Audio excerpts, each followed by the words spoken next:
Okay, what's up? What are y'all doing? We're all back. We're gonna do SCP Sedition, the Mast 035, Tape 2. And we're just gonna get started. Continuing this on from the other one. Tat's Top Videos is the channel it's from, link down below. We're gonna get rolling. Yo.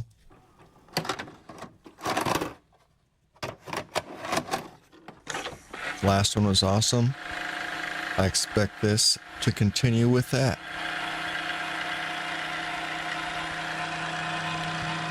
You know?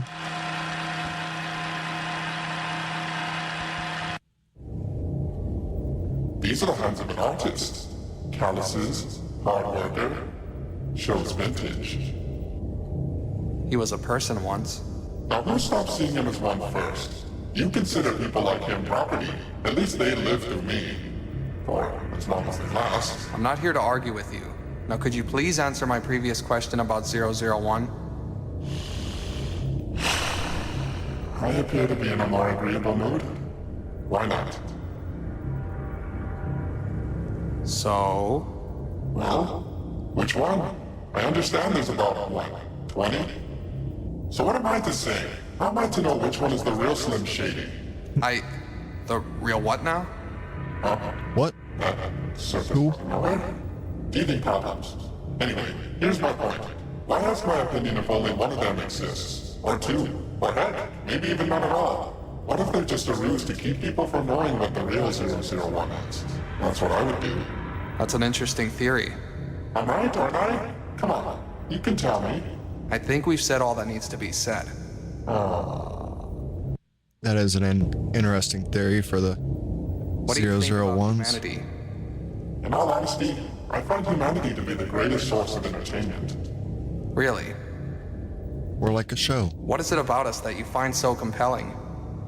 The answer to that question is a difficult concept to grasp. Something philosophical? Life as we know it is one great symphony of order. Everything has a purpose. It's a place in the grand scheme of things, nature and matter. But then, humanity is thrown into the mix. Chaos, purposelessness, no order. And yet, somehow you coexist in your own illogical way, conjuring order and purpose for yourselves. Science and art would not exist had your kind not created it. In your attempt to make sense of the world, humanity interprets through imagination and entertainment. Calling a spade is just so boring, and you start murdering each other because of its mundanity.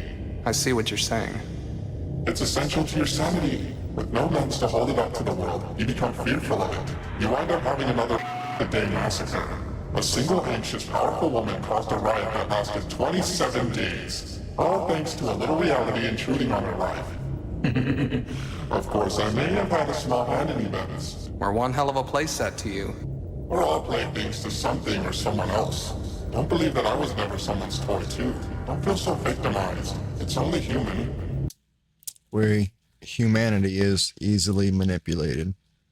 Believe me when I say this. We have more in common than what you see in those little files. Or just human beings, whatnot. How does an whatever. artificial body compare to one that once lived? Let me ask you this. Would you prefer to interact with flesh or the imitation? It's familiar, like home. It shows expression in the subtleties of its movement that no mere statue can mimic. Wouldn't something like an animatronic body last longer? You're right about that. But most people would be scared out of their wits. It's not about preserving the body beyond its expiration date. It's experiencing what you can with the time you have left. Stone and metal provides no experiences to build upon the ones I already have. Touching. And what about in the mind? Are you afraid of expressing your own psychological state without another's personality to filter it through? Smart move, but you'll have to try better. Moving on.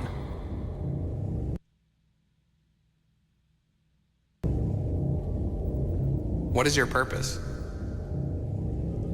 Not sure. What's yours? I thought we were talking about you. Whatever piques my interest. My purpose is whatever I choose it to be. Sure it is. Objectively, I guess you could say my purpose is to help people express themselves in death in ways they never could in life. And unobjectively? For now, to feed. Is that what drives you to possess humans? Do you gain knowledge, sustenance, or some form of joy? Certainly more satisfying than taking over inanimate objects, like that man behind the glass over there. No comment. To an extent, I gained some knowledge of the person I possess, their memories and experiences. Although I don't really retain much, just what I've said and done is them. And you feed on that? It's not like a literal meal. It's a feast of the soul. I thrive on variety. And what better fruits for a spotlighter like myself than fresh, ripe experiences and emotions of humanity? Pretty tasty. Ever come across some rotten apples? Don't blame the tools if you're not talented enough to work with them. That being said, who am I to complain when I receive some variety? You could be the voice of reason to their tortured mind. That is not my purpose. I accentuate, not debilitate. I study behaviors just like you. Like I said, we could be great stage partners. I don't force you to do anything. No, but they do. Where's your voice of reason? I don't murder people. What does that change? I'm on this side of the table. That's a very thin line you've drawn there, and it can be crossed in an instant. This line of questioning is discontinued. The writing on this is good. Do you have sympathy towards your victims?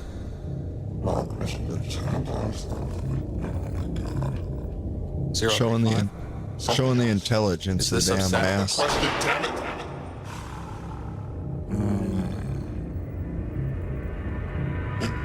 It's difficult to answer. I used to not need to, but now, it's unavoidable. I share a person's memories and experiences. As soon as I take their minds, I see everything they lose. But the difficulty is not recognizing sympathy before it is born. Is it me who sympathizes with my victim, as you so call it, or they who sympathize through me? Have they ever influenced you to take action? To do something you don't necessarily want to? Wow, interesting. Occasion, a host lights may drive me to perform actions that deal with the urges. But to control or fully influence me, that is yet to occur. It sounds almost as if you begin as the intruder of a person's mind. But once you make that link, the host becomes the voice constantly speaking inside your head. Next question. But Please.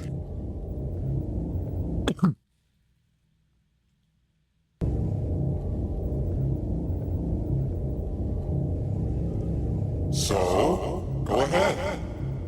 with what? Just ask. I know it's what you've been buttering me up for, so... What? Alright. What did you and 049 talk about during the containment breach? Oh, nothing much, just catching up at all times. We've suspected for some time that you two came in contact prior to It containment. goes a little deeper than that, darling. We are lovers, me and I. What? Really? No, I just wanted to see the look on your face. Funny. You need to loosen up more. Let more people get close to the real you. I'm not the one being interviewed here. So if you weren't lovers, Acquaintances. More so partners, perhaps. The mask is somewhat getting info or whatnot out of dude too, though. But we were so much different back then. how far back are we talking about? Oof, a good 1,000 years now? I found myself caught up in the Crusades, and being me, worked events to suit my needs. Make them think I was a holy artifact. I mean, I am, but they didn't need to know it wasn't their gods. Found the cause very silly, but the perks, eh? Your talents for scamming the human race never cease to amaze me. You make it sound so evil. I was trying to survive. If they thought I was a product of Satan, I'd have been destroyed and you wouldn't have the pleasure of my company. More's the pity. You flirt. Anyway, I was headed through Bosnia with a small group of... That is interesting, though, if it's part of its manipulation is actually around keeping it surviving or lasting, staying in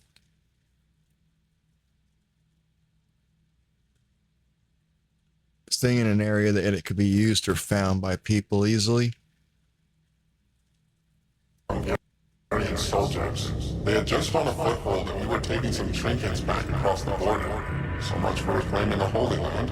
And the caravan was ambushed by rebel troops. Which only goes to show that just because the Crusades worked the first time does not mean it'll work a second.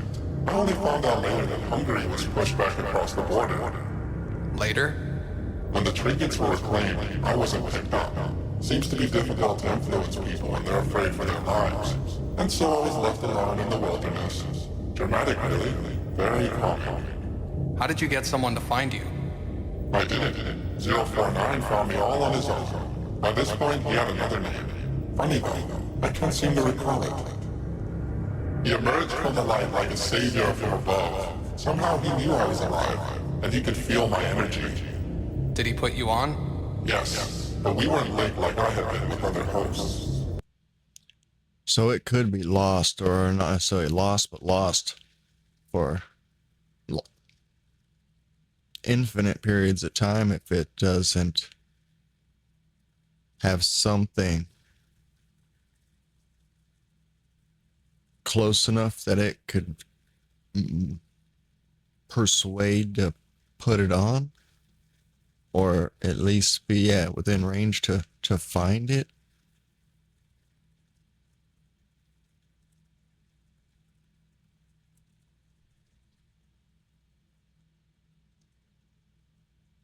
Interesting, like all this SCP stuff. It was mutual, equal. What was he doing in the Middle East? That's awfully out of the way. He'd been making his way through Asia towards Europe on his pilgrimage of cleansing. The Crusades had died down in my absence, and 049 was heading through to clean up the mess. And how exactly does turning the corpses of the fallen into proxies help that exactly? Oh, no. 049 wasn't turning the dead. He was resurrecting them. Truly, he gave what few he could life. Mostly innocent bystanders and seldom brought back soldiers, especially on the Christian side. He was avoiding the road most travel, else he'd have a meeting with the business end of a sword. He came across me on his way to Italy, where he heard a great many lives had been cut short. And so you traveled together. I'm sorry, was I interrupting your story? Please, continue. Thank you. Anyway, as we traveled, merchants and refugees spoke of a dark cloud that hung over the land, killing all under its shadow. The bubonic plague? I'd get to that if you stopped interrupting me. Pissing them off. Anyway, we spent years in the East, encountering still mostly those who had perished in the Crusades. In that time, we grew to appreciate each other. He even allowed me to perform for the Risen before we were forced to move on. We made quite the unusual double act. He'd bring him back and I'd knock him dead all over again. He showed me probably the most human side of me than anyone before or since. Then we reached Regine, and the plague was waiting. He was so afraid. Unnaturally. This was a 049 who embraced the living as much as the dead. Now, he feared the living more. Try as he might, he could only save the dead, but he could not prevent them from being reinfected. It was a charnel house, and we saw the same faces over and over again. I implored him to use my powers, but even with me, it was not enough. Nothing would be. The plague was relentless death. The power of the gods could not stop it. We had to heal the sick rather than revive the dead. A necromancer can only resurrect. Could he heal the wounded as well? The potential was there, deep within. I could help him unlock it, but 049 refused. We left Italy soon after. We never stopped moving. You didn't bring back anyone else? No. He kept ignoring everyone on the path, never turned back. All he wanted to do was reach Britannia and be done with it. Like the family member you wish was dead, the plague was there waiting on the doorstep to greet us upon his return home. He had left behind so many before setting out on his journey. Now, full fate tormented him, as they had been buried too long for him to bring back. Not in any shape or form you'd be pleased about. I implored him once more, and eventually, he caved. An 18-year-old victim of the sickness was our first and last living patient. We tried with all our might, but something happened. It was the most odd sensation I had ever felt. A burning seared through me like the forges of Olympus, and I felt myself bleed for the first time. That's when I heard 049 screaming. I'm not entirely sure what happened to him, but that's where my blood comes from. What about 049? He hid himself behind that ridiculous mask he comes from. 049 screaming. I'm not entirely sure what happened to him, but that's where my blood comes from. What about 049? He hid himself behind that ridiculous mask he picked up in Italy. I had to move on, and I had the theater to help me regain lost confidence. I fear our ordeal left him disfigured, or worse, insane. But when we looked down at our patient, what remained of her would be enough to drive most people crazy from grief. So he, so he said the plague doctor basically didn't always have the mask, didn't have the mask on when he was hanging out with him.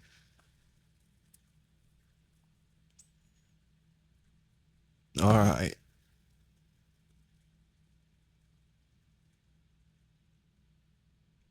What's your thoughts on the Foundation itself? Oh no, we're such on positive topics. You don't want to hear what I think of this. This? Sorry. Ignore that. I should always be wearing a happy face. I'm very bored in my cell. I doubt anyone would be willing to oblige my thirst for entertainment. I may be able to convince someone to let you have a dummy in television. Don't make promises you can't keep. Watch. Watch. Need I say more? It's okay. I don't see your Foundation as much of a problem for me. Are you planning to escape? If you're up to anything, Oh, relax. I'm not too hung up on escaping. Would I if I had the opportunity? Sure. Who wouldn't? I've been locked away before, and you not liberated me like others before you. I don't need to escape. Eventually, this prison will roll away and I'll simply walk out the fourth wall. Better hope our countermeasures aren't used in the meantime.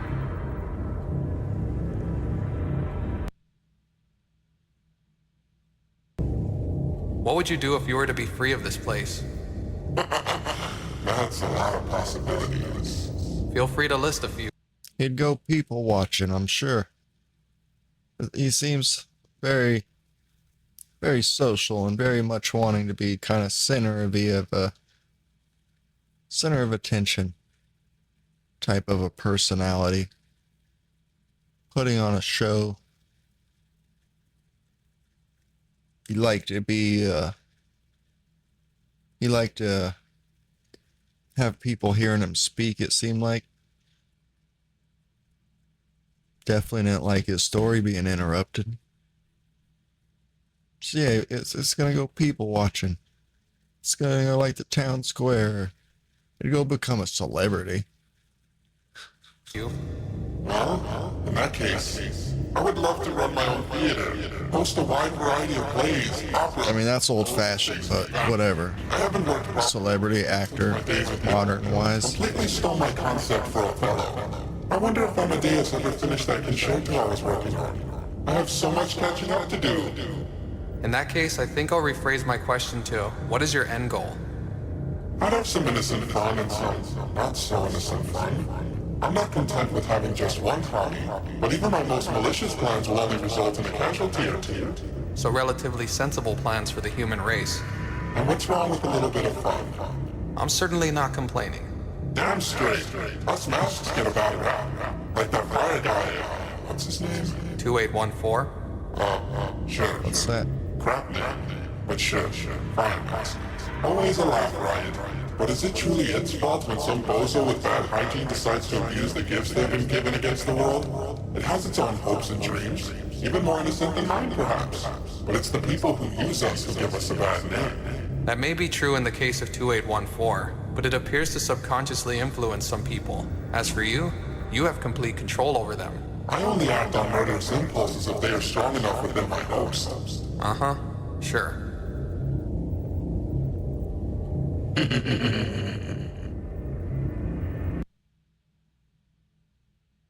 What do you... Not knowing what the D class necessarily was guilty of for their D class classification. But maybe if he wasn't if he was in a different, not a criminal's body, or on not a criminal's body, maybe it wouldn't be so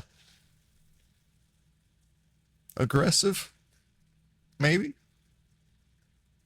you have to try that out and find out. A little trial and error. You fear. Can you not see I'm already living in my own personal hell? No freedom of expression, hardly any recreation, constantly under watch by Lodge? Must feel a lot like being an exhibit trapped in the museum. Not a place for a gift from the gods. My talents are wasted in here. Your talents could kill people. But my rights! I live, I breathe on occasion. I think therefore I am and all that nonsense. At least in here you won't be destroyed. My essence dies. Like you said, an exhibit, you know? I know you understand. You feel trapped too. I don't know. Don't lie. Interesting. I see the way you look at them. Never moving without their approval. Afraid for your very soul. We are alike in that way. I guess we are, huh? We are both trapped in the same prison. Exhibits on display. I, a mystery. You, the key. But both used, studied for their amusement. I'd rather amuse on my own terms. And perhaps I could help free you too. Smart move, but you'll have to try better. You're strong, but soon. Well, and the mask is very observant, it seems. Smart with the psychology typeness.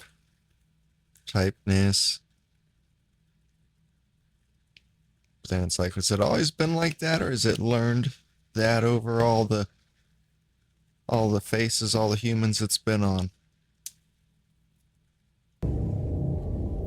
But it won't really be fully honest enough with you to know. Oh, woe is I, to yearn what I cannot possess. Such is the curse of unrequited love, wouldn't you say? I thought love was supposed to be abundant. Shared, moonlit strolls to the park, romantic dinners, flowers, all that jazz. Spoken like All a man that unlucky jazz. in the art of attraction. You can already tell I'm not in any position to indulge in that. Such a shame. Enough with the small talk. Answer the question. You've never kissed anyone, let alone Why are you interested in 682? It would be an interesting experience. My What's influence combined with the indestructibility of 682, the perfect organism. It would be my next step towards being a god. With Hira gone, why would you need to become God anymore? Hero never god. 682, experience. My influence combined with the indestructibility. Indestructibility of 682.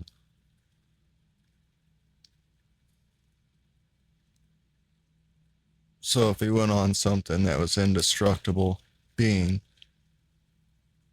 he could potentially stay bonded to that thing permanently. Theoretically, potentially. Huh. Of 682, the perfect organism. It would be my next step towards being a god. With Hira gone, why would you need to become God anymore? Hero never died, my boy. She merely retreated along with her brethren.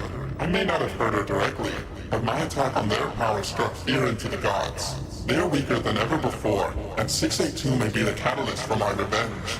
There's only one problem. Yes, incompatibility. 'Twas the same fault I had with 517, but 682 has more opportunity. No matter, even if it cannot adapt itself to accommodate me, I'm sure I can convince them to join my cause. I wouldn't hold your breath. One's very stubborn and the other very dead. As are you. Next!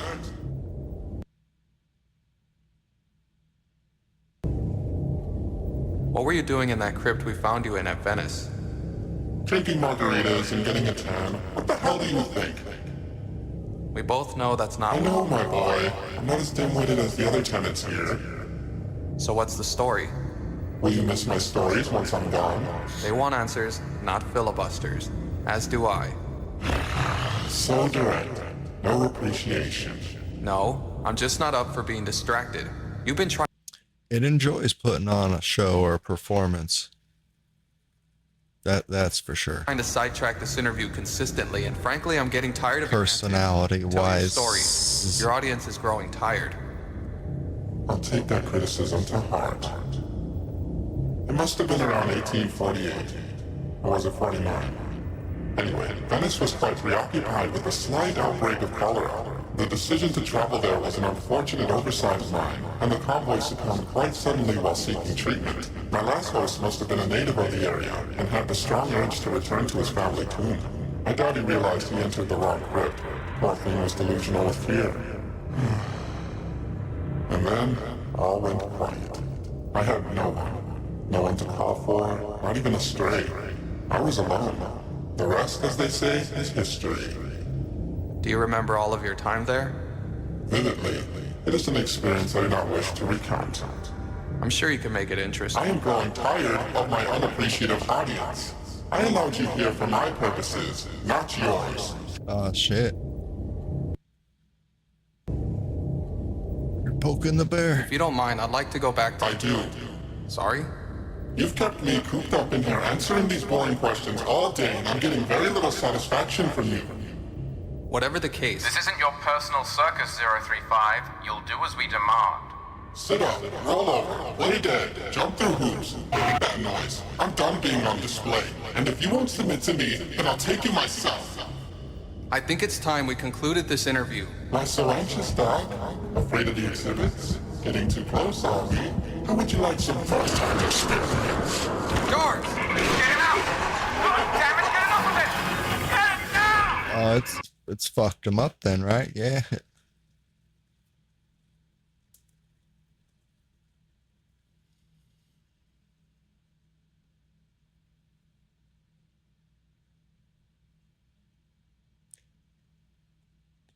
Zero 35's host inert.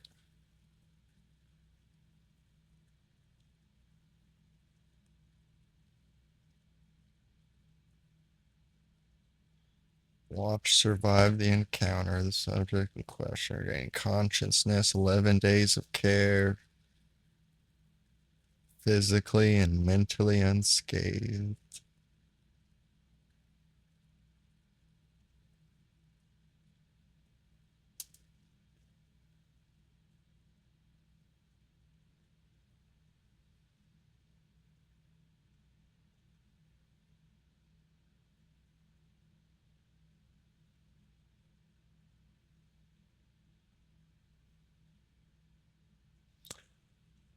All right, that was really cool. SCP-035 Tape 2, Sedition tapes, whatnot, by Tats Top Videos. The mask is an interesting character, being whatever entity. It's got personality, clearly. It is dangerous. It's been around for a long time, it seemingly. If God's really created it. I don't know, you know? It talked about some indestructible being in here it wanted to throw down with. So maybe I'll go try to figure out what that was. Maybe. I don't know. We'll see. Till next time, y'all take it easy.